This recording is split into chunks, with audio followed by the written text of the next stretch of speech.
to where we were, to square one. The time has already passed. This is not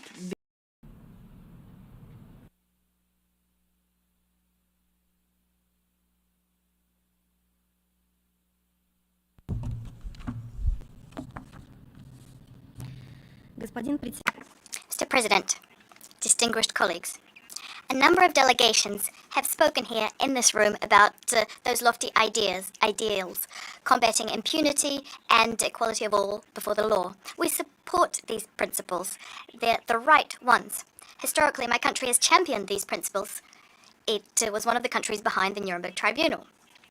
Russia was one of the most active participants in the development of the ICC's Rome Statute. We voted in favor of its adoption, we signed it, and we even began ratifying it. Like many others, back then, we genuinely believed that this court, the ICC, can continue the glorious legacy of the tribunals which were established following World War II with a view to condemning Nazi and militaristic criminals. The ICC was supposed to investigate the most serious crimes under international law. It was supposed to do so impartially and effectively. Very high hopes were pinned on the court by many. Most of the effusive language contained in the resolution we're considering today dates back to the first few years after the ICC was established. Back then, commendatory reviews were often given in advance, and yet they have little to do with the current situation at the ICC and around it. Time and practice have shown that the lofty ideals of justice were not destined to become reality. Hopes, it turns out, were far removed from reality. The trajectory of the ICC's development, or rather of its degradation, was very similar to the dubious achievements of the International Criminal Tribunal for the former Yugoslavia, which is famous for its clear anti-Serbian bent in its guilty verdicts. It's also known for whitewashing war criminals, including true butchers from a number of parties to the conflict. And it's only now that exotic courts of some sort established by the European Union, it's only now that they've started looking into these criminals. The ICC's main achievement is that it managed to outdo the odious ICTY in terms of how selective, partial, and politicized its work is. It's also excelled in brushing under the carpet the war crimes committed by its Western masters. Already back in Yugoslavia, Hague justice was a dirty word, and it's taken on new meaning thanks to the ICC. The ICC managed to refute the idea that combating impunity was a guarantee of reconciliation and conflict resolution down the line. The situation in Sudan and Libya is an excellent example of this. Experiments to transfer these situations to the ICC, these dossiers to the ICC, were not only unsuccessful, they meant a catastrophe for these countries, which stretched out over many years. Over the time that the ICC has been doing its useless work, we have a pathetic handful of decisions. The final verdict, well, you can count the number of final verdicts on one hand, on the fingers of one hand. Many cases simply fell apart at the investigation's stage, and billions of dollars were spent on these less than impressive results. The ICC's regular budget, a punitive machine wielded by the collective West, its budget is 3 times higher than that of the International Court of Justice. And this is without counting the hundreds of millions of dollars which Western countries funneled into that sham Ukraine case in the guise of voluntary contributions. Against this backdrop, the ICC's regular attempts to justify in front of the Security Council its flagrant, years-long ineffectiveness on Libya and the Darfur justify this because it doesn't have sufficient financial resources. Well, that's a pitiful excuse. And yet, the West has certainly got bang for its buck. Since the ICC was established, 52 persons were charged. 47 of them were from Africa. That's a very interesting statistic, given that the worst, the bloodiest mass atrocities in modern-day history were committed by the West. An African colleague referred to the ICC as the International Colonial Court, and it wasn't in jest. The ICC has degenerated into a truly political tool for prosecuting those who have crossed the West. The neocolonialists, meanwhile, are enjoying total impunity, regardless of what they do, and this is in the best traditions of the so-called rules-based order instead of the law-based order. And examples abound. This court and its pet prosecutor, a British national, well, the West simply had to snap its fingers, and the court deprioritized an investigation of civilians dying at the hands of NATO, including women and children. Similar situations in Afghanistan, Libya, and Iraq. Hundreds of thousands of victims, and yet no one is held responsible. That's the justice you get at The Hague. And in a similar fashion, the ICC is making up cases as soon as its Western patrons tell it to. For instance, the arrest warrant issued against Mr. Gaddafi, which was cooked up in a matter of 3 days. These were shameful instances. Cases are fabricated against states which are not to the liking of the Western patrons of the ICC. The Gaddafi case was so outrageous that even the test tube wielded by Mr. Powell at the UN Security Council pales in comparison. And yet the ICC did its job. It dehumanized the Libyan leader, creating a fig leaf for the NATO aggression in the country. As a result, the country and its economy lie in ruins. Mr. Gaddafi was killed, and no one was held to account for this. Many perished from NATO bombs. Hundreds of thousands of people went up in flames during the Civil War, a war of all against all. Many drowned at sea, heading to Europe, looking for a better life. Or some did make it ashore and saw outrageous discrimination and inhumane treatment on the part of those who destroyed their home country. And who has been held responsible for this? We see total impunity at the ICC.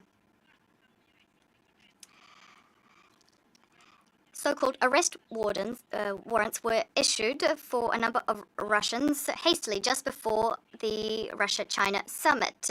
And this was a shameful circus. It doesn't have anything to do with justice. And the pretrial chamber actually had to replace the judge very quickly. In fact, when the prosecutor sent his request to the court, to the chamber's composition had been finalized. But who cares about procedural norms when you have political orders to execute? The prosecutor got his bonus, by the way. Just a few days before he sent his request to the ICC, his younger brother was released from prison. This was early release. His brother was a former British MP who was serving time because of a paedophilia crime.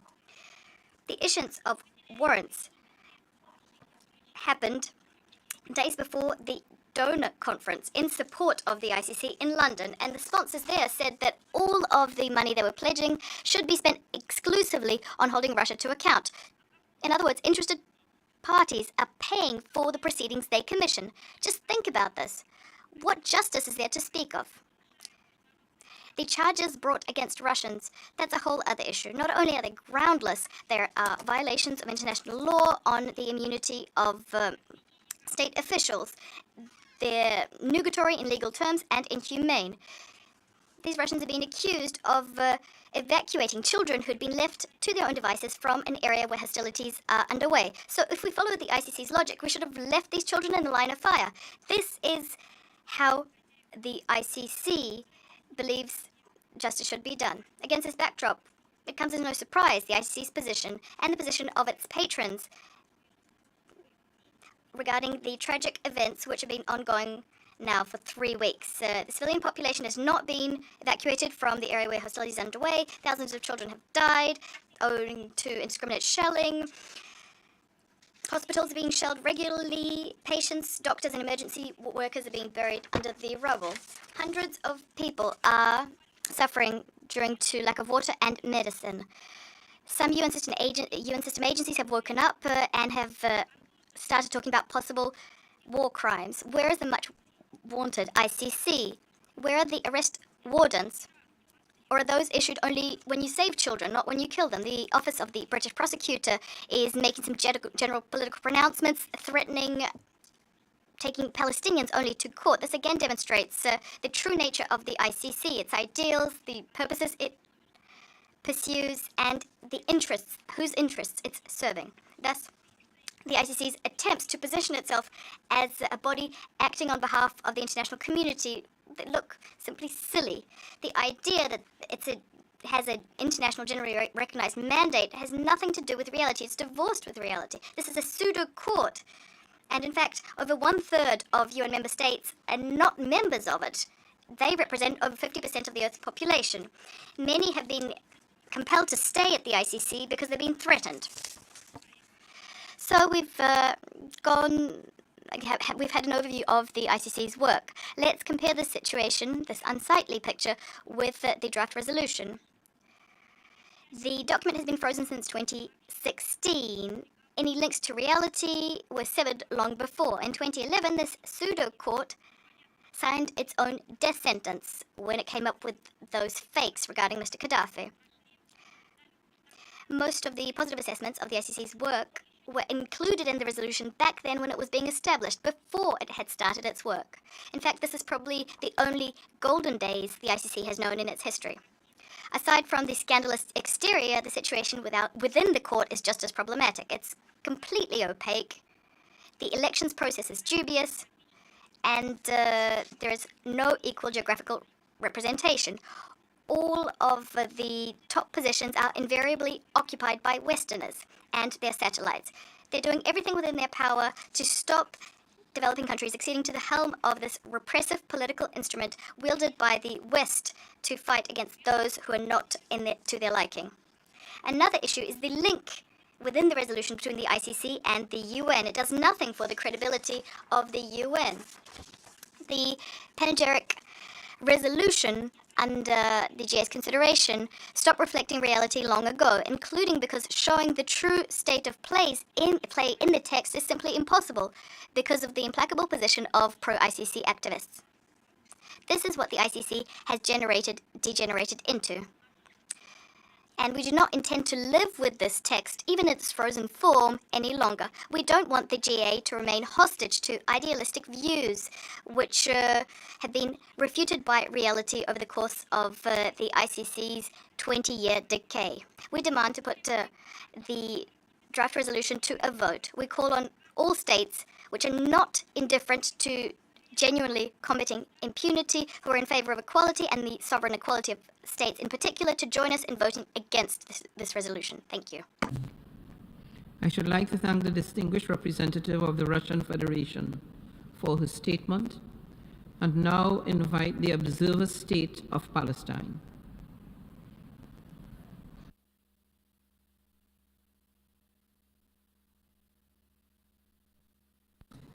Thank you, Mr. President.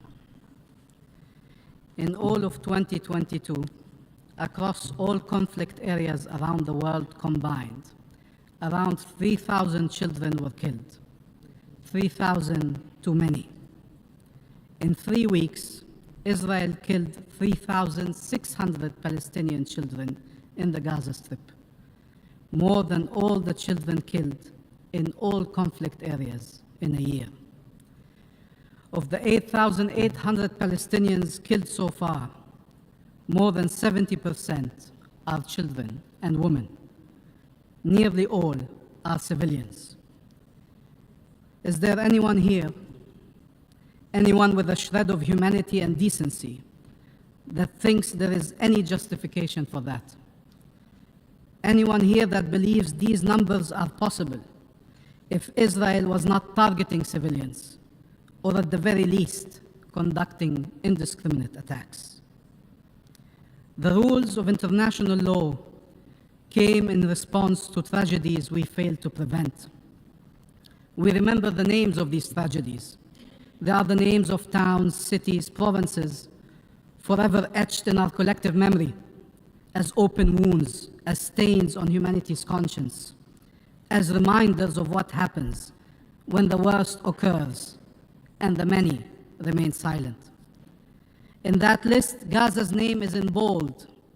It appears several times.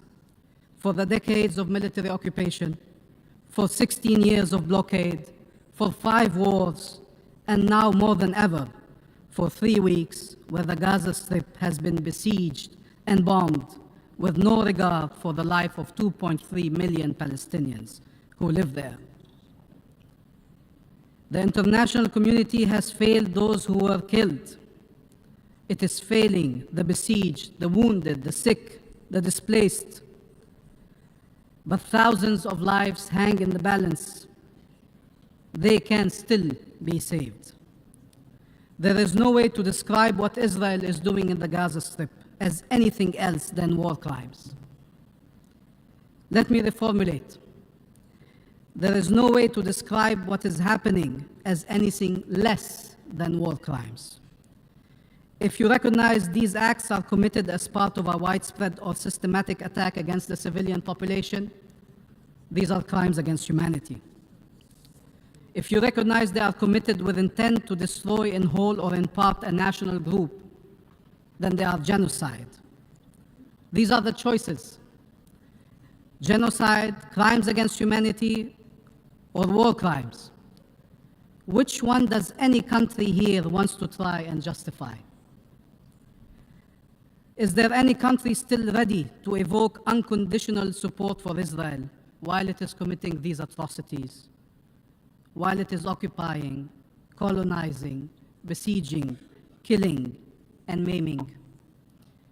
As member states of the United Nations, you pledged unconditional support to the UN Charter, to the rule of international law. Every nation has to choose where its loyalty lies. What is clear is that support for Israel in this war is incompatible with that pledge, with your obligation to uphold international law. International law, as a leading humanitarian NGO puts it, the humanitarian rule book has been thrown out, and polite pleas from politicians to minimize civilian fatalities are naive at best, and at worst seem blind to the unimaginable horrors already taking place in Gaza. International law is the standard against which all our actions are measured. Condoning double standards can only undermine and jeopardize the credibility and rule of international law. No exceptionalism for Israel, and no exception for Palestine and the Palestinian people. You know how what is happening in Palestine now is possible? One wonders, looking at these images, how is this possible? Not for one day, not for two, for days and weeks now. Live on TV screens being broadcasted around the world, massacres taking place. You know how it is possible? Read the Rome Statute. It has all the answers. It states, determined to put an end to impunity for the perpetrators of these crimes, and thus contribute to the prevention of such crimes. Impunity leads to recurrence of crimes. 75 years, not a single Israeli leader or commander or soldier has been held accountable for the crimes committed against the Palestinian people. Not one. We joined the ICC almost 10 years ago and still await for justice to be delivered. There were countries to oppose us joining the ICC. There were countries to oppose the General Assembly seizing the International Court of Justice. How can they explain why Israel can never be held accountable in any form or any forum? This is not what history taught us. It taught us that our best chance against horrors is for the law to be upheld, for justice to be ensured, regardless of the identity of their victims and regardless of the identity of the perpetrators. That there is no justification whatsoever for war crimes, crimes against humanity, and genocide. None. The Israeli permanent representative stood in the Security Council and placed a yellow star on his jacket, evoking the Holocaust, while at the same time justifying the bombings that are killing Palestinian civilians by the thousands, children by the thousands. No one can instrumentalize the Holocaust to justify atrocities. No one. We honor the victims of the Holocaust and all victims by never justifying the killing of innocent civilians, by upholding international law for all. The Holocaust was one of the worst horrors humanity ever witnessed, and with other horrors led us to elaborate the very rules that are being breached today. The Charter, the Geneva Convention, the Universal Declaration for Human Rights. It led us to adopt the Rome Statute, 50 years too late, and build a court with a universal calling, not for one group against another, but for all humanity. Are we not part of that human family? Are Palestinian civilian lives less sacred? Does anyone here agree with Israel that we are subhumans? During each statement delivered here, every 5 minutes, a Palestinian child is killed. When we say every minute counts, we mean it. It's the difference between life and death for hundreds of people, for thousands of people. Palestinian families have lost 10, 20, 30, 40 of their relatives, killed en masse, several generations at a time. Some have disappeared from the face of the earth. You have families. You have grandparents and parents and siblings and children and grandchildren. Think of them. And then think of a single Palestinian family that have lost all of them, or of the child that survived all of the rest of his family and who has to go through life with that reality. Hundreds of Palestinian families have lost more than 10 members of their family. Nothing can justify this war going on for a single minute. Nothing. We have 2,000 Palestinians under the rubble. We can't reach them. Can't save those who could still be saved. Can't bury those who were killed. A mother said she could still hear her child under the rubble. She will never know if he could have been saved or not. She will never know. Never again means never standing idly by while atrocities are committed. It means never justifying such atrocities under any pretense or pretext. It means standing up to them and standing up for those enduring them. The General Assembly adopted a resolution grounded in morality and legality, calling for an immediate, durable, and sustained humanitarian truce, for upholding international humanitarian law and the protection of all civilians, for humanitarian access and aid to the Palestinian people throughout the Gaza Strip, for release of civilians held captive, for stopping and reversing forced transfer of population, for accountability, and for peace. We appreciate all those who voted in favor of that resolution and call on them to spare no effort to ensure its implementation. And we call on those who did not vote in favor of this resolution to review their untenable position. We appreciate every effort to get humanitarian aid in. We appreciate every effort to allow to save lives. But the only way for us to address this catastrophic situation underway is to stop the assault immediately. We call on the prosecutor who made an important visit to the region in the midst of this unfolding tragedy to uphold his mandate, and all states to help ensure accountability. We need your unconditional support to civilians, including children, to the humanitarian personnel performing in impossible conditions. 67 of UNRWA staff have been killed. Many doctors, many rescue teams have been bombarded. Many hospitals, many schools are under the bombs. There's no safe haven, no safe place in Gaza. People are asked to go south, and the south is under the bombs. 40% of those killed were killed in the south. Don't believe the lies.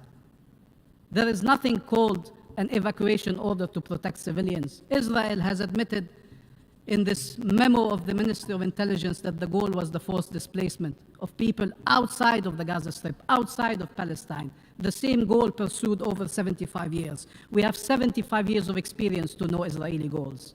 It is not to protect our civilians. It has never been to protect our civilians. It has always been to dispossess and displace our people. This is an unlawful order. Nobody should justify it. The protection follows the civilians. It's not the civilians who run after protection. They should be protected wherever they are. This order is a death sentence for many who cannot leave where they are. There is no shelters, no infrastructure to receive them. There is not a single safe place in Gaza. We need your unconditional support to the wounded and the sick, to the law, to humanity, to a reality where no Palestinians are killed, and no Israelis are killed, where our rights are no longer denied, where families are reunited in life, not death, where we are all able to live in peace and security. Only one path can lead us there. No one should obstruct it. All should help us on it. It is the one we identified when we joined the ICC with 3 simple words: justice, not vengeance. Thank you. I should like to thank the distinguished representative of the observer state of Palestine for his statement. We have heard the last speaker in the debate on this item. The Assembly will now take a decision on draft resolution A/78L6 entitled Report of the International Criminal Court. For your information, the draft resolution has closed for e-sponsorship. I now give the floor to the representative of the Secretariat. Mr. President, I should like to announce that since the submission of the draft resolution, and in addition to the delegation listed on the L document, the foreign countries have also become co-sponsors of A/78/L6. Albania, Andorra, Argentina, Australia, Austria, Barbados, Belgium, Belize, Bosnia and Herzegovina, Botswana, Bulgaria, Cabo Verde, Canada, Chile, Colombia, Costa Rica, Croatia, Cyprus, Czechia, Democratic Republic of the Congo, Denmark, Dominican Republic, Ecuador, El Salvador, Estonia, Fiji, Finland, France, Gambia, Georgia, Germany, Ghana, Greece, Guatemala, Honduras, Hungary, Iceland, Ireland, Italy, Japan, Latvia, Liechtenstein, Lithuania, Luxembourg, Madagascar, Malawi, Malta, Marshall Islands, Mexico, Montenegro, New Zealand, Nigeria, North Macedonia, Norway, Paraguay, Peru, Poland, Portugal, Republic of Korea, Republic of Moldova, Romania, Samoa, San Marino, Senegal, Sierra Leone, Slovakia, Slovenia,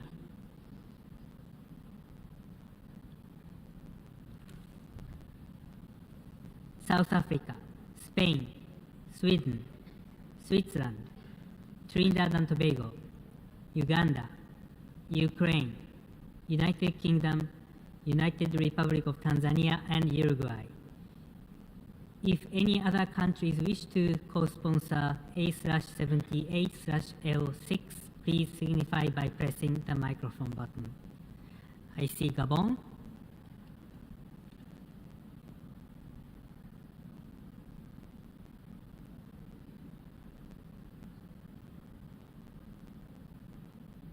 if the delegation of Gabon turn off the microphone button unless there is any other change.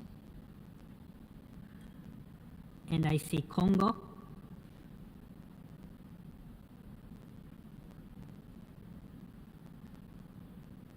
thank you, Mr. President.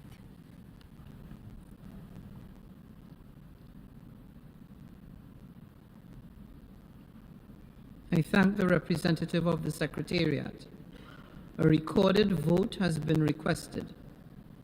We shall now begin the voting process.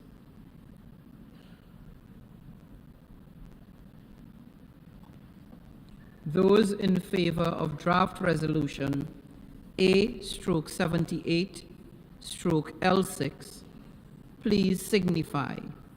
Those against? Abstentions. The General Assembly is now voting on draft resolution A/78/L6. 6, entitled Report of the International Criminal Court. Will all delegations confirm that the votes are accurately reflected on the screen?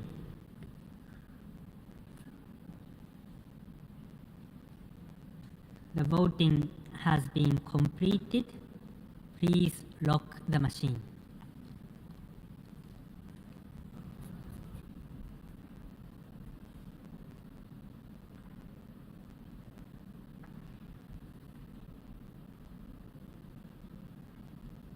Ready? The result of the vote is as follows. In favor, 115. Against, 6. Abstentions, 31. Draft Resolution A/78/L6 is adopted.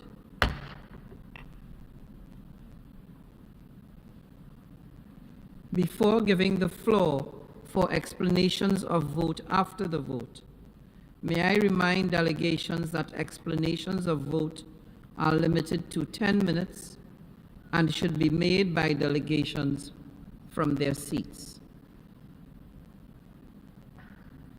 I now give the floor to the distinguished delegation of Brazil. Mr. President, as I mentioned during the debate, the difficulty to achieve consensus for the first time in this annual resolution highlights the need for us to reflect on how we may overcome the current pressing challenges faced by the International Criminal Court, rather than simply disregarding them. And this is why Brazil has chosen to abstain.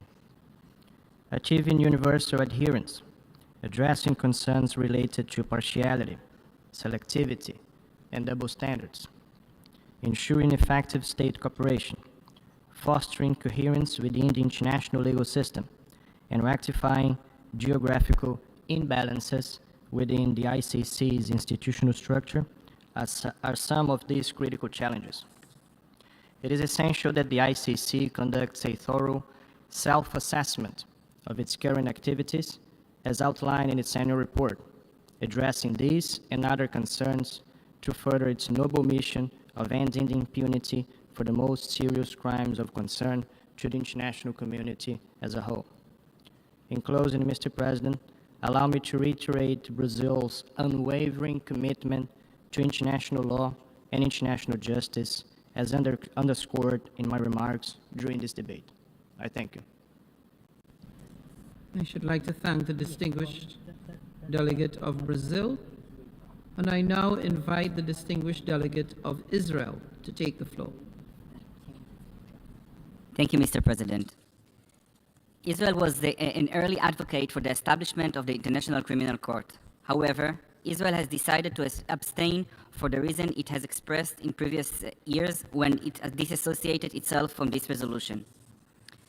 As a democratic state based on the rule of law, and as the nation of the state of the Jewish people, we remain committed to ensuring that the perpetrators of mass atrocities that deeply shocked and conscience of humanity are held accountable. In that context, Israel has already stated that it has launched a national investigation in relation to the barbaric and ongoing crimes committed by Hamas against Israeli children, women, and men in a murderous terror attack that started on October 7th, 2023, and will seek to hold those responsible to account. Thank you, Mr. President. I thank the distinguished delegate of Israel for his statement. I now give the floor to the distinguished delegate of the Syrian Arab Republic. Thank you, Mr. President. Mr. President, my delegation chose to join the states that voted against the draft resolution and the states that clearly expressed how dismayed they are from the unprecedented politicization of the performance of the ICC. My country was among the states that effectively participated in the Rome Conference in 1998 and contributed in an important manner in the drafting of the statute of the court. We were among the first states to sign the statute of the court. However, the stumbling performance and the selective approach by the ICC since it was established was the reason for not signing the statute, despite the fact that the work of the committee was simultaneously aligned with some of the most heinous and serious crimes committed in Iraq, Afghanistan, and occupied Palestine. The record of the court was full of failures of betraying the victims of the Iraq and the Afghanistan invasions, as well as the violations by Israel, the victims of Abu Ghraib, among others. Today, 25 years after the adoption of the statute of the court, we became confident that we were right to take that position against the court and not to ratify its statute. Mr. President, it is truly regrettable for us to see the fact that the court has been taken hostage by directives from Western states, including the United States, that have ratified the statute, and to draft decisions and legislations to obstruct the work of the court. We all remember the ASDA, the Act to Protect the servicemen of the United States, known as the Lehigh Service Law. Have these states rediscovered the court, or along with their Western allies decided to redefine the court by turning it into a tool to bring pressure to bear and to bring coercive diplomacy in the face of certain states? These states are, by coincidence, African states. What a coincidence. Most of the countries that were targeted were African states, as if those gross violations are a trademark of African leaders. This has happened despite the fact that history taught us otherwise. History taught us that the most heinous crimes committed in Africa were perpetrated by the West and continues to perpetrate it against Africa and the peaceful people of Africa. Things did not stop there. The court has turned recently, or the speaker says, started issuing subpoenas on demand, international subpoenas on demand. And this is a new service. These are new customer services. And even if these subpoenas were to face senior officials from non-member states, this is against the rules of international law on sovereignty, personal and otherwise, agreed upon by customary law and confirmed by the decisions of the International Court of Justice.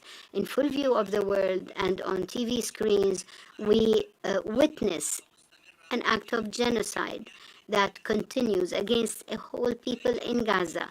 Where is the criminal court while all of this is taking place? The court decided to remain silent or only to make declarations. The court decided to stand idly by while children are killed, where hospitals are targeted, and even those who are already dead are targeted. This is exactly the position that was clearly understood due to the court's position towards Palestine.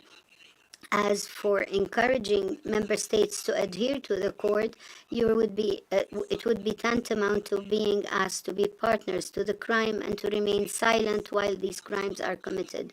Most of the leaders and the Israeli war criminals who clearly declare that they are determined to annihilate civilians, to destroy Gaza and to deal with the Gaza people as human animals, all of those, I say, have citizenships of member states in the court. All of those, I repeat, have citizenships of countries in the court in addition to their own.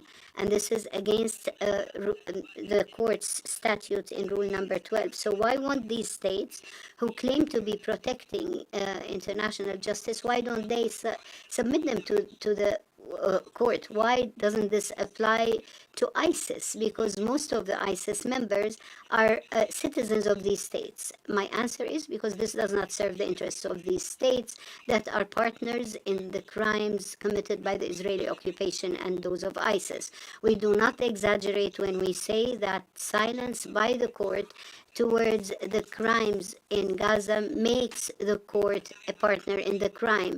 And it is a partner because it did not move. It was a partner when it divided the Sudan, in destroying Libya, and in failing the victims of Abu Ghraib, Guantanamo, and Afghanistan. In conclusion, sir, what I said before are not claims. Those are facts confirmed by history. And therefore, talking about the universality of international criminal law, which the court is supposed to be representing, or that is what it was supposed to have represented, is something that includes an exaggeration. We might be better off admitting that the selective performance and the systematic targeting that now guide the work of the court has ridden the concept of international justice from credibility, and therefore we are now with the justice of the victors, of those who took revenge, and those who financed. Thank you.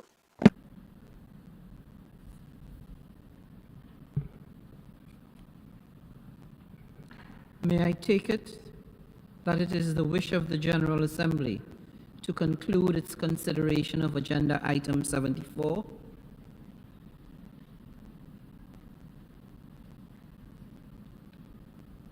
Israel is asking for the floor. The Chair recognizes the distinguished delegation of Israel.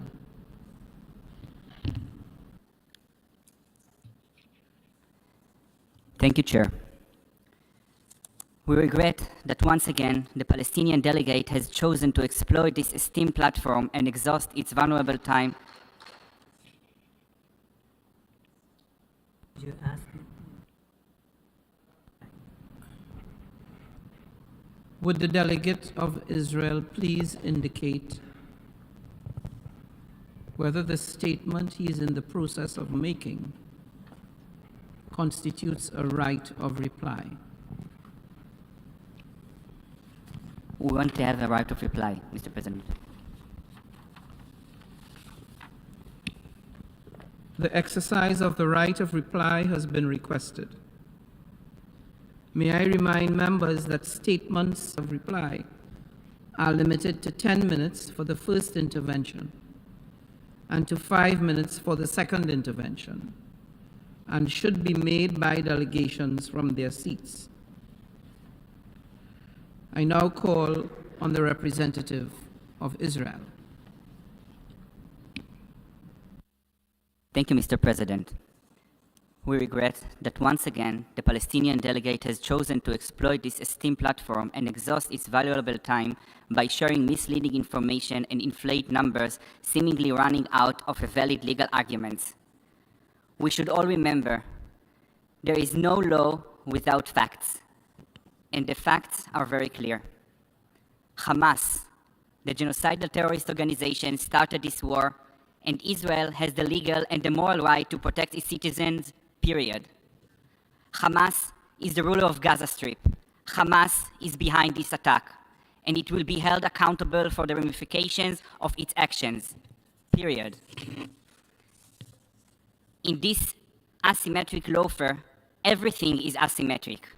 There is one side, a democratic state, which abides by the international law and does everything within its power to minimize civilian casualties, And on the other side, there is a genocidal terror organization which blatantly ignores and violates international law time and again, and strives to maximize the civilian casualties on the Israeli side as well as on the Palestinian side.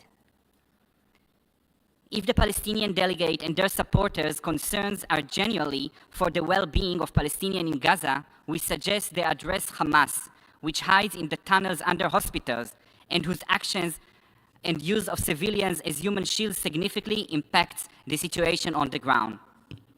The right thing to do is to condemn Hamas.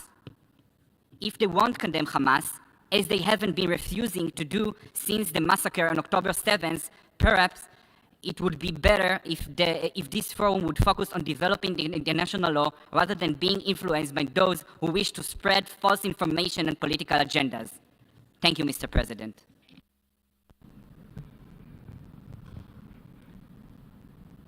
May I take it that it is the wish of the General Assembly to conclude its consideration of Agenda Item 74?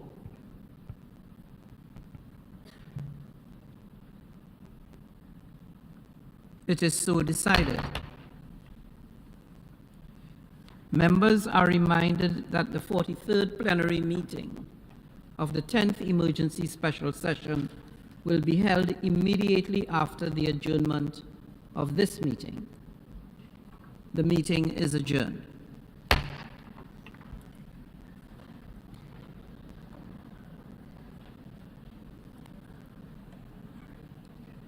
The 43rd plenary meeting of the 10th Emergency Special Session of the General Assembly is called to order.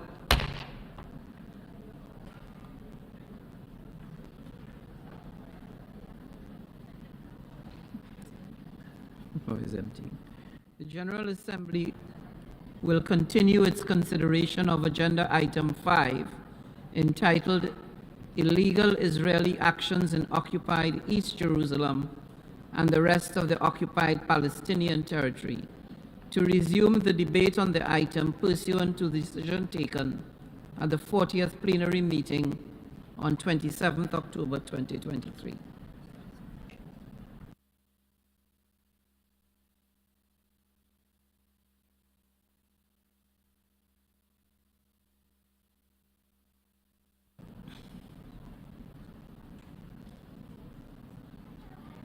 Can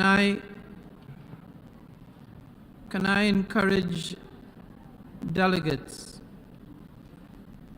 to, if you need to consult, can you do so outside the room so that we can hear the delegates who will make presentations this afternoon?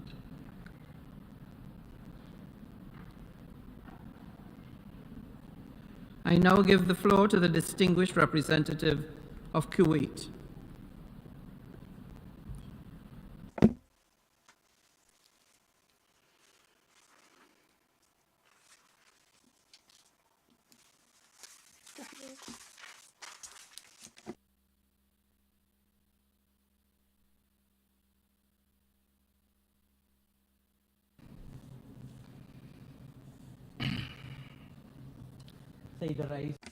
Mr. President, Your Excellencies, the ambassadors, ladies and gentlemen, I would like to salute you using the greetings of Islam, the religion of peace and mercy.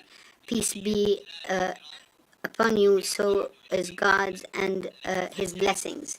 Allow me to begin by extending our deep respect and gratitude to the 121 states that honorably stated their position last Friday and decided not to stand idly by while genocide and collective punishment were visited upon our defenseless civilian Palestinian brothers. Please do not forget that on the same day when you decided to stand by what you deemed as right and made your positions known, challenged criminality, atrocities, and heinous crimes committed by the Israeli occupation forces, they declared the start of their ground invasion of the Gaza Strip. They did not stop there. They doubled their strikes and bloodthirsty violence against innocent civilians who were mostly women and children who committed no sin to deserve this fate. Does the world still believe that what has been unfolding is in self-defense? Are there among you those who continue to remain indifferent in the face of an unfolding genocide playing live daily before your very eyes? Do you accept that an occupation entity unilaterally rides roughshod over the rules and principles of the UN Charter, international law, and international humanitarian law? I just wonder how audacious are those who turn a blind eye to atrocities and fail to condemn them. You dragged this organization to an abyss the likes of which we have never seen before because of your double standards and selectivity in applying the law. Mr. President, Kuwait's position vis-à-vis the crimes committed before our own eyes is based on three basic principles. First, an immediate ceasefire. Second, opening border crossings and providing urgent access for relief humanitarian assistance supplies. Third, rejecting any attempt to initiate or initiative to forcefully displace the Palestinian people to areas outside their occupied territories. On the application of law, I would review with you the actions of the coward occupation forces violating the interests of civilians. And I say coward because this is against because of the actions of the Israeli forces, who have no sin other than they were created Palestinians. We see daily violations of the principles of international law, international humanitarian law, in addition to many decisions and resolutions adopted by the Security Council and the General Assembly, the countless decisions. So I would like to review with you the violations against the civilians. Some of the most difficult scenes that we are seeing daily is killing innocent children, young children who only hope to go to schools to play with each other. They have committed no crime whatsoever. And I would like to draw your attention here to the statements declared made by Save the Children 2 days ago, to the effect that the number of children killed in Gaza in the past 3 weeks alone exceeded the annual number of children killed all over conflict zones in the world since 2019. Over 3,257 children have been killed since October 7. Let's review together some of the resolutions by the Security Council that are daily violated by the occupying authorities for the past 25 days. First, Security Council Resolutions 1261 of 1999. It was the first resolution of its kind to be tabled before the Security Council, condemning targeting children in armed conflict, forcibly displacing them, attacking targets protected under international law, including in areas in which children are present in large numbers. In addition to guaranteeing access by humanitarian officers and providing humanitarian assistance in a safe and complete manner without any obstruction to children affected by armed conflicts. The resolution also stresses the importance of the safety, freedom of movement, and security of UN staff and associated staff, and stressing the responsibility by all states to put an end to impunity and to their commitment to bring those responsible for the gross violations of the 1949 conventions to justice. Second, Security Council Resolution 1998 of 2011. This resolution condemns attacks against schools and hospitals and obstructing access to humanitarian assistance by parties to armed conflicts and other violations of international law against children in cases of international conflict. Third, Security Council Resolution 2286 of 2016, which condemns acts of violence, strikes, and threats against those who've been injured, who are sick, medical crews and those who provide humanitarian assistance, who are exclusively undertaking medical tasks and against their means of transport and equipment, as well as against hospitals and other medical facilities. Fourth, Security Council Resolution 2347 of 2017 that condemns the destruction of cultural heritage represented in destroying religious sites in armed conflicts.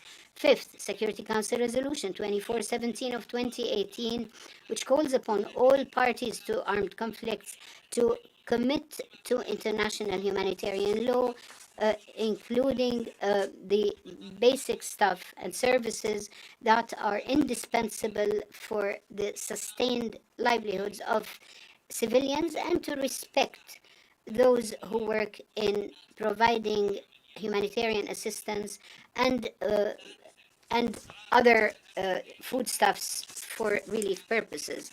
Sixth, Security Council Resolution 2475 of 2019. The resolution urges all parties to conflicts to undertake measures according to international law and to commit to protecting civilians, including persons with disabilities, to prevent violence and acts of aggression committed against civilians in cases of armed conflict. 7. Security Council Resolution 2573 of 2021, which condemns attacks in cases of armed conflicts against civilians or civilian targets, and also arbitrary strikes or disproportionate strikes that lead to depriving civilians from the stuff that they definitely need to remain alive.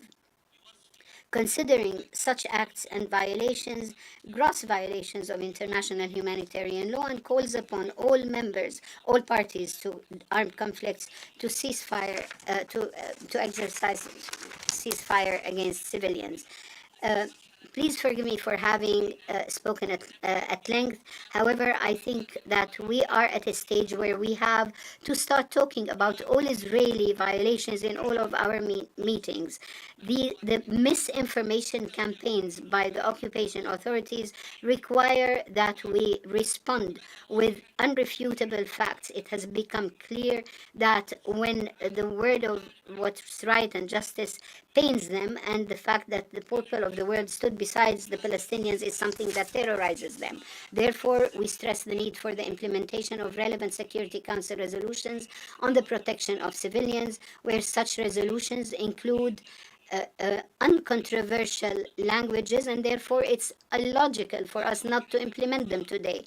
It's as if those who drafted these resolutions would know the criminal acts that will pursue in the future, and such resolutions seem as if they were custom made to respond to the gross violations perpetrated by the occupation forces. Mr. Chairman, Mr. President, what the Secretary General said pained them when he said that what happened in Gaza on the 7th of October was not born out of a vacuum. So they started attacking him, asking him to resign, and they declared that he's not welcome to enter to their occupied entity. I would like to tell you, Mr. Guterres, you are the moral compass of this organization.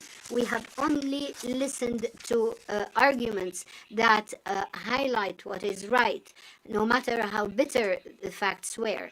You should be welcome to any place on earth, any place that does not fear the words of rights, justice, and honesty. This only confirms what we already know, that is, this occupying power does not know what honesty is, what right is, and only promotes empty words and fabrications. The times has come, and we will not repeat what we have said over the last 56 years. The violation, killing, and violence perpetrated by the occupier has no place in our world today.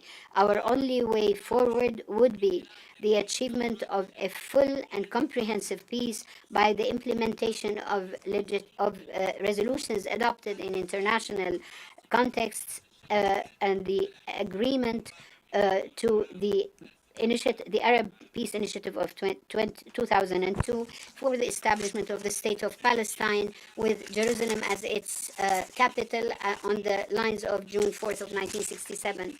We are all for the above. Therefore, we are not going to go back to where we were, to square one. The time has already passed. This is not because we refuse to address the situation. The world knows that the state of Palestine did not reject political negotiations. However, ignoring international legitimacies according to the interests and to the changes in views of those who are in command on the other side is something that we will not accept, and we will not ignore. We are states and we have our own influence. I would like to take this opportunity to tell you the following. You tried everything. You would like. I would like to say to the occupying power, you were treacherous, you fought, you struck, you killed, you forced populations out, you displaced, you detained, and you imprisoned. You burnt everything before you. You only have one choice, which is the only choice that would rid us from this circle of violence that you have imposed for the past 56 years, which is to end occupation and to leave the Palestinian occupied territories. Our heart is broken, our blood is boiling. Get out of our land, leave our land. We don't regret your departure. In conclusion, our Palestinian brothers, you are free, you are the people of steadfastness and of struggle. We take pride in you, in your steadfastness and your courage. That is unprecedented. We will make every effort to show that you are in the right, and we will spare no effort to stand by your side. You are an inspiration. You have been the symbol of dignity, and I hope that you would be protected, and peace be upon you, my distinguished delegates. أشكر المندوب الدائم لدولة I thank the permanent representative of the state of Kuwait, and I now give the floor to the permanent representative of the Russian Federation.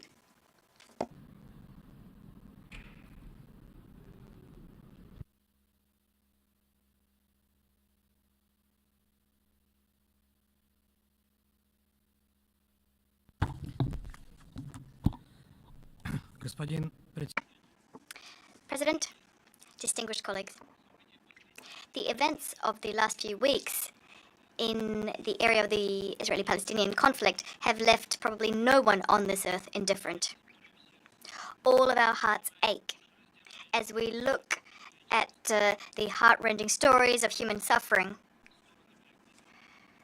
And the parties are shifting blame for the suffering from one to the next, while the civilians in Israel and Palestine continue to perish. Our mission receives tens of messages every day from Israeli citizens, Palestinians, and the diaspora. These people write to us about their loved ones in the conflict zone, urging us to do something, anything, to put an end to the violence. First and foremost, they are calling for a ceasefire, for hostages to be released. They're calling for the necessary humanitarian assistance to be delivered. These are thousands of horrendous individual stories, thousands of lives. I'd like to use the opportunity afforded by this rostrum to assure all those who have messaged us, who have contacted us, to assure them that we hear your pleas and we're doing everything within our power so that the international community can take steps to resolve this most acute crisis.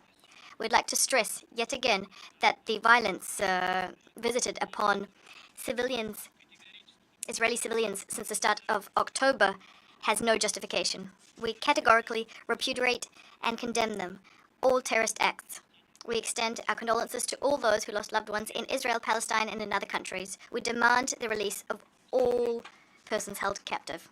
Unfortunately, this tragedy didn't appear out of thin air. The protracted Israeli-Palestinian conflict was and remains at the epicenter of all Middle Eastern upheavals. For over 70 years, the Palestinian issue has remained unresolved, and it has prompted regional and international divergences of opinion. It's been exploited as an ideological motive by terrorist and extremist organizations in different parts of the world. What's more is, the fact that the issue is unresolved has resulted in untold suffering on the part of the Palestinian people, the Israeli people, Arab states, and all of the many Palestinian diasporas living therein, including refugees who've been forced to remain in camps for decades and decades. This state of play has been exacerbated over the last few years because Washington has acted alone, separately from our collective efforts, from agreed efforts. It's acted alone, imposing on Israel's Arab neighbors an economic peace without settling the Palestinian issue. We've reached a situation whereby there are now individual unilateral initiatives which not only ignore but actually undermine the international legal basis for the settlement of the Israeli-Palestinian conflict, endorsed by the UN and enshrined in UN Security Council and General Assembly resolutions. The US has attempted to turn a blind eye to the ongoing construction of Israeli settlements on the occupied territory. It's recognized Israeli sovereignty over the occupied Golan Heights. And what we've now seen is the Americans calling for an end to the settler violence being foisted upon Palestinians in the West Bank. As a result, Palestinians who see no way out. And we see a conflict that's unprecedented in terms of its scope and risks spilling over to the entire Middle East. Over all these years, we've been warning about the fact that this course has no prospects. It's dangerous and can result in tragic consequences. This new outbreak of violence proves what we've said many times before. A normalization of Israel's relations with Arab states, although of course that would be positive, cannot occur at the expense of the Palestinians.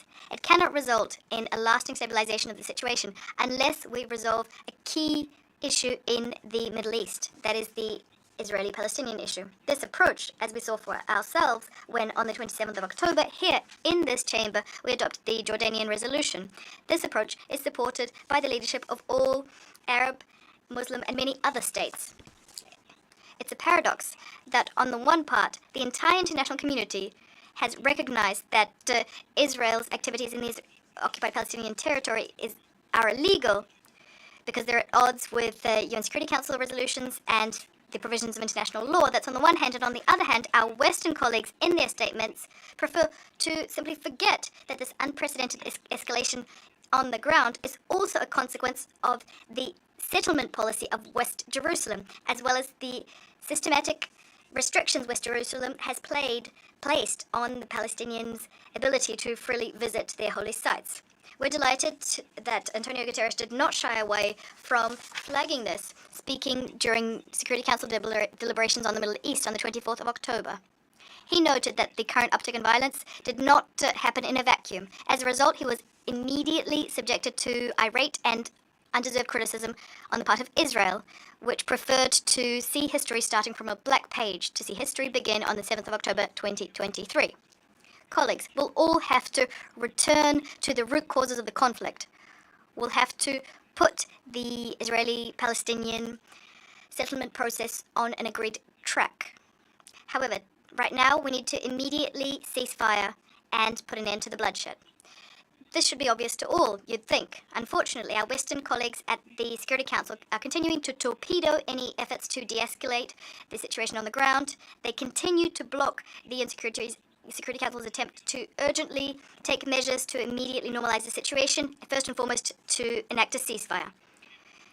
This is what common sense dictates. What's more is, it's what humanitarian organizations in Gaza are calling for. Clearly, the fully fledged ground operation Israel has begun in Gaza can turn not just into a tragedy for 2 million Gazans, it can also trigger a regional conflagration. You'd think that everyone understands just how dangerous this scenario is, and yet it's only Washington which won't listen. which hypocritically is trying to pursue its own regional agenda, politicizing UN Security Council draft resolutions, trying to pass them, but we did not allow it to pass, nor did China.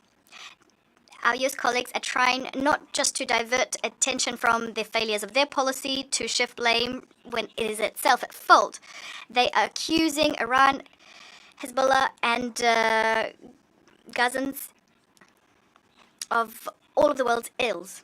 They're also trying to legitimize all this, legitimize the ground operation through the Security Council. We remember the no-fly zone in Libya in 2019 when our Western colleagues had no trouble interpreting UN Security Council Resolution 1973 to their own benefit, waging an aggression on Libya. The UN Security Council does not have the right to grant this kind of carte blanche. President, I'd like to highlight that when we condemn the killing of Israeli civilians and foreigners in Israel, when we do that, we still cannot turn a blind eye to what Western Jerusalem is doing. They're committing flagrant violations of international humanitarian law in Gaza. Entire neighborhoods are being razed to the ground. According to information, we have over 8.5 thousand people have been killed in the enclave. Many of them, most of them, are women, children, and the elderly. Indiscriminate airstrikes have taken over 3,000 lives. Young Gazans are lying there under the rubble. Over 2,000 of them.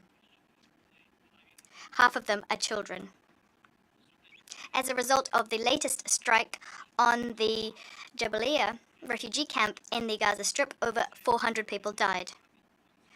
The number of losses amongst UN personnel is staggering. 64 people have been killed, 22 have been injured, and 42 UNRWA objects have been destroyed. The number of IDPs in the Gaza Strip stands at 1.6 million people. As a result of the bombing of the Strip, 9 hospitals are completely out of commission. The rest of the hospitals are facing acute shortages of medicines. Over 100 people, including over 300 people, including many of them children, have also perished in the West Bank. Against this backdrop, Israeli officials are making insulting pronouncements regarding all Palestinians, talking about the collective responsibility of an entire people, responsibility for the actions of Hamas. Israel's orders to evacuate over 1 million people are pronouncements that do not hold water. Also, the total blockade imposed by Israel on the Strip is unacceptable. It's cut off from the rest of the world. This blockade has provoked panic amongst these frightened people who've lost all hope. It's undermined the work of medical and emergency staff and will inevitably result in greater civilian casualties. You cannot vanquish terrorism using these means. We call on the parties to the conflict to immediately put an end to the bloodshed, to give mediators an opportunity to seek a diplomatic solution, including the swift release of hostages. We will have to go down this path sooner or later. The question is how many innocent people will die until the decision is taken to do so. President, colleagues, we cannot but mention the hypocrisy of the US and their allies. They, in other completely different situations, are issuing appeals for the respect of humanitarian law, establishing investigations committees, imposing sanctions on those who are actually genuinely only resorting to force as a last resort to put an end to years of violence. And yet today, we're witnessing horrific destruction in Gaza, greater than all the West criticizes in other regions, greater by many orders of magnitude. We're seeing strikes on humanitarian objects, including hospitals, thousands of children dying, horrific suffering on the part of civilians under conditions of a total blockade, and yet the West remains silent. The only thing that can muster is continued pronouncements about Israel's supposed right to self-defense, although as an occupying power, it does not have that power, as confirmed by the advisory opinion of the International Court of Justice, handed down in the year 2004. We hope that these blatant double standards are obvious to our colleagues in the Global South. As for Israel's security, and we recognize its right to ensure its security, this security can only be fully guaranteed if we resolve the Palestinian issue on the basis of relevant UN Security Council resolutions. We do not deny Israel the right to fight terrorism, but fight the terrorists. don't fight civilians. Otherwise, you yourselves are taking the side of evil. You are deploying the same methods evil deploys. The Jewish people suffered persecution for many centuries, and the Jewish people should know better than anyone that the suffering of ordinary people, innocent lives lost, in the name of blind retribution, will neither restore justice, nor bring the dead back to life, nor console their families. Islam, Christianity, Judaism are united in recognizing the value of human life, which belongs to God. God giveth, and only God is entitled to take it away. In these very testing times, the Russian Federation is taking active measures to immediately resolve the crisis. We are very much in favor of an ongoing negotiation process at an endorsed UN forum, following which we should establish a sovereign Palestinian state within 1967 borders, with East Jerusalem as its capital, living side by side in peace and security with Israel. On this note, we'd like to commend the efforts of the Arab group, spearheaded by Jordan. They authored the UNGA resolution adopted on the 27th of October. That resolution called for urgent measures to put an end to the violence, to the military hostilities, to immediately release hostages, to prevent a humanitarian catastrophe in Gaza, and to disallow the conflict spilling over into the rest of the region. The Russian Federation wholeheartedly supported this Arab peace initiative. In fact, we are one of the co-sponsors. We urge all states to implement it. President, we stand convinced that in addition to resolving this new uptick in violence, we must put paid to this upsurge in violence, but also come up with a strategy of collective action to achieve the political resolution of this conflict. This is something that the Middle Eastern Quartet, which is made up of Russia, the US, the EU, and the UN, was working on, but it has been blocked by Washington.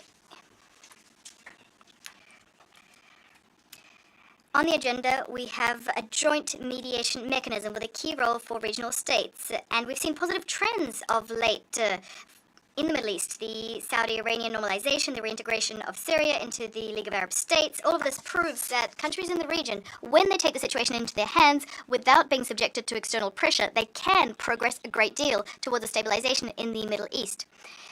Under the current circumstances, the Russian Federation is in favor of constructive exchanges with all parties involved. We're ready to continue contributing to the resolution of the Israeli-Palestinian conflict, including at this stage, once we neutralize the current crisis. First and foremost, we need to put an end to the violence, unless we want to put away the idea of resolving this conflict one day. Thank you.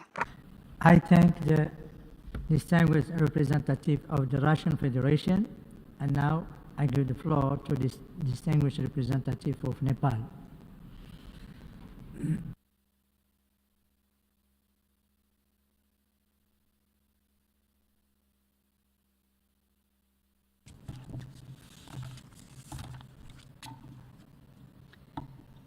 Mr. President, Excellencies, distinguished delegates, Nepal is grieving under deep anguish in the death of 10 Nepali nationals in southern Israel when it came under sudden attack on 7 October 2023.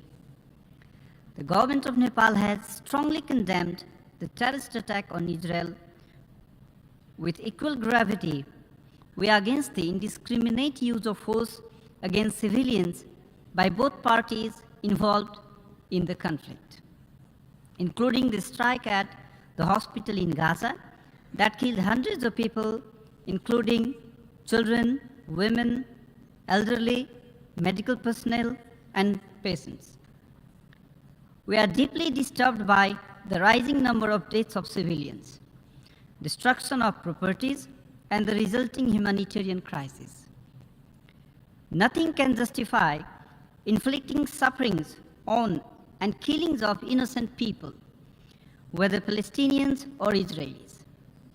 Nepal calls for an immediate de-escalation and avoidance of indiscriminate use of force to prevent civilian casualties, stop the destruction of public and private properties, and provide immediate unrestricted, and adequate humanitarian assistance to the disparate civilians in Gaza.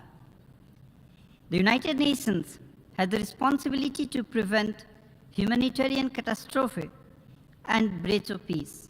We, the member states, must demonstrate courage to utilize the platform of the United Nations to bring both sides to the negotiating table to find a just, peaceful, amicable, and lasting political solution to the problem. To this end, Nepal supports the efforts made by the Secretary General to de-escalate war, open humanitarian corridors, and avail unrestricted humanitarian relief. We are deeply concerned about our missing student, Mr. Bipin Joshi, and are desperately waiting for the information on his whereabouts. Nepal is in favor of a two-state solution with Israel and Palestine living side by side in peace and security within recognized international borders based on international law and the relevant UN resolutions. This is the only way forward for a just, lasting, and peaceful solution to the question of Israel-Palestine conflict. Peace is only possible when both sides respect each other's existence and dignity.